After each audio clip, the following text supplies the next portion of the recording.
Hello મિત્ર, જય શ્રી કૃષ્ણ. સ્વાગત છે તમારા બધાનું આપણા કિચનમાં. આજે આપણે બનાવશું ભરેલા ટમેટાનું સેલેડ.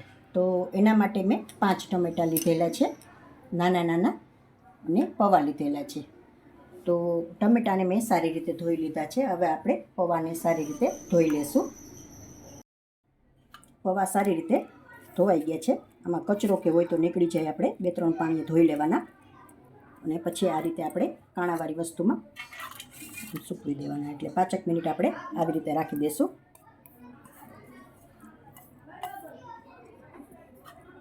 પૌવાને ધોવાથી થોડા સોફ્ટ થઈ જાય અને કચરો પણ નીકળી જાય. એટલે હવે આપણે આ રીતે જ આમ કાણાવાળી વસ્તુમાં મેં રાખેલું છે, રાખી દઈશું. હવે આપણે ટમેટાને સુધારી લેશું. હવે આપણે ટમેટાને કટ મારી લેશું.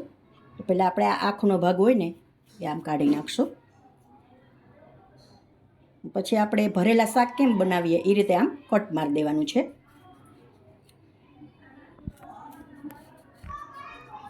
આ રીતે એટલે આપણે ભરી શકીએ અંદર મસાલો.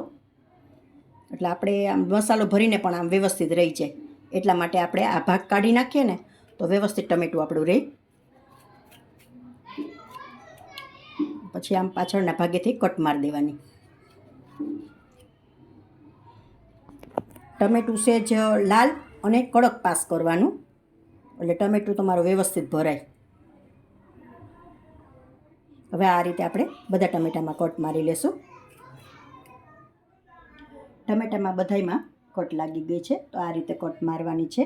છેક સુધી નથી મારવાની, આ રીતે અડધી અડધી જ મારવાની છે, એટલે નીચે સુધી આપણે મસાલો વ્યવસ્થિત આવી જાય. આ રીતે આમ ભરવાનું છે. હવે આપણે મસાલો બનાવી લઈશું.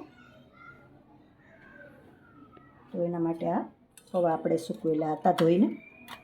આપણે એ વાટકી એક મેં લીધેલા છે, લઈ લેશું.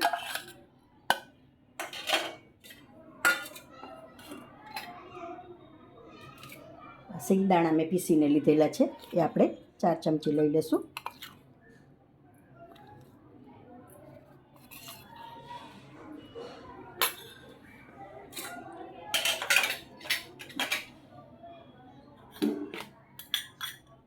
બે મરચાંની કટકી છે, એ પણ આમાં એડ કરી દઈશું આપણે.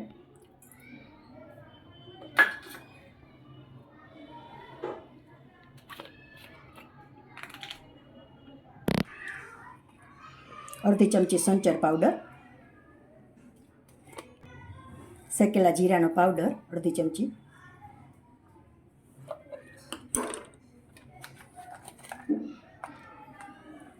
એક ચમચી મેં પીસેલી ખાંડ લીધેલી છે. ટમેટા મેં છે ખાટા ટમેટા લીધેલા છે, દેશી ટમેટા આવે એ. તમે પેટીના પણ લઈ શકો, એટલે આમાં થોડી સ્વીટનેસ હોય તો સરસ લાગે, એટલા માટે મેં ખાંડ એડ કરેલી છે.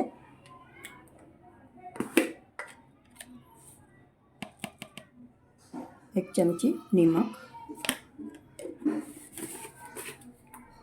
એક ચમચી મરચું પાવડર,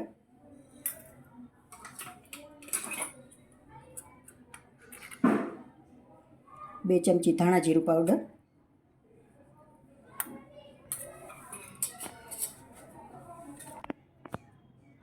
અડધી વાટકી સેવ લઉં છું. તમે કોઈ પણ ફરસાણ લઈ શકો છો. અડધી વાટકી દાડમના બી. હવે આપણે સારી રીતે મિક્સ કરી લઈશું હાથથી. હવે આપણે ધાણા એડ કરી દઈશું. સારી રીતે મિક્સ કરી લઈશું. હવે આપણે મસાલો આપણો તૈયાર છે. હવે આપણે ટમેટાં ભરી લઈશું.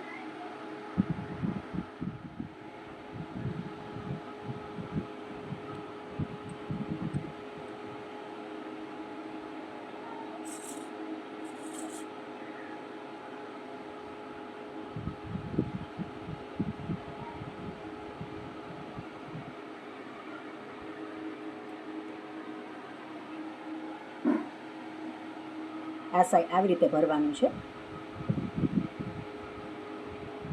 પછી આમ બીજી સાઈડથી આવી રીતે આમ ખોલીને પાછું ભરી લેવાનું છે, એટલે વ્યવસ્થિત મસાલો બધો અંદર ફિલિંગ થઈ જાય.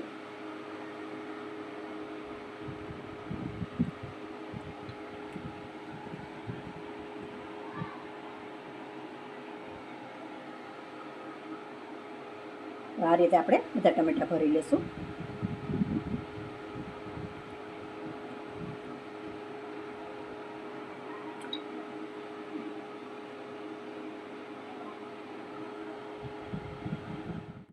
ટમેટાં આપણા બધા ભરાઈને તૈયાર છે.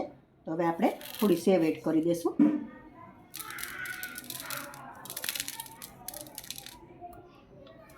થોડા દાણા એડ કરી દઈશું.